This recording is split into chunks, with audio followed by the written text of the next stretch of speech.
Hello guys, welcome back to my YouTube channel. So ఈరోజు అయితే మేము ఒక నార్త్ ఫుడ్ తోటి వచ్చేసినాం.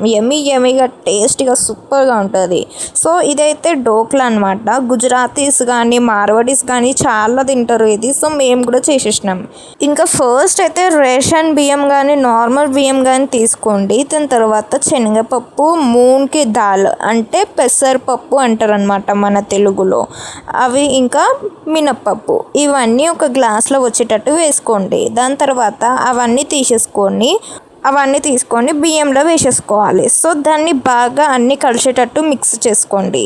ఇదైతే మా నాయనమ్మ రెసిపీ. మా డాడీ వాళ్ళు చిన్నగా ఉన్నప్పుడు చాలా తింటుండేనంట. సో అందుకే మా అత్త ఈరోజు చేసేసింది మా కోసం. ఇదైతే ఎక్కువ మార్వాడీస్ తింటారు. సో అందుకే వాళ్ళకి చాలా అలవాటు ఉంది. దాని తర్వాత అవన్నీ మంచిగా వాష్ చేసేసుకోండి.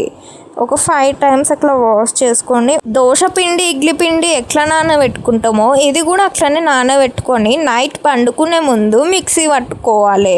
సో ఇదైతే ఇడ్లీ పిండి లెక్క మిక్సీ పట్టుకోవాలి. దాని తర్వాత ఫైనల్గా ఇట్లా రావాలి. దాని తర్వాతనైతే అట్లనే వదిలేయకండి. అందులో కొంచెం ఒక 3 spoons అంత ఉప్పు, అట్లనే తినే సోడా, ఇంకానేమో కొంచెం పెరుగు, అంటే కొంచెం కాదు ఒక పెద్ద ప్యాకెట్ అనుకోండి, ఓకే, పెరుగు. ఇంకా దాన్ని బాగా కలుపుకోండి.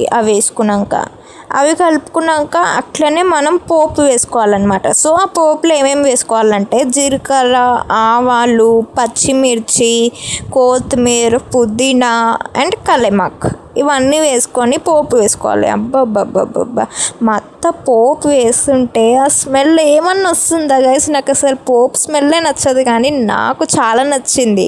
అట్లనే పసుపు యాడ్ చేసుకోండి కొంచెం. ఇక దాన్ని బాగా మిక్స్ చేయండి లో ఫ్లేమ్ మీద, మళ్ళీ మాడిపోతుంది.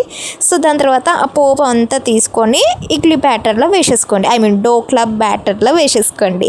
ఇక దాన్ని బాగా కలుపుకోవాలి. ఇంకా మీకు ఆ పోపు స్మెల్కే సగం కడుపు నిండిపోతుంది. పొద్దున్న దాకా కూడా వెయిట్ చేయరు, అంత మంచిగా ఉంటుంది. టేస్ట్ కూడా బాగుంటుంది. మీరు కూడా ట్రై చేయండి. సో ఇట్లనైతే వస్తుంది అనమాట ఫైనల్గా పోపు యాడ్ చేసిన. సో నెక్స్ట్ డే అయితే ఇడ్లీలో ఎట్లా స్టీమ్ చేసుకుంటామో దీన్ని కూడా అట్లనే చేసుకోవాలి. కానీ ఇడ్లీస్ దాంట్లో వేయొద్దు, అంటే ఇడ్లీ కుక్కర్లో వేయొద్దు. మేమైతే మోమోస్ కుక్కర్లో వేసినాము.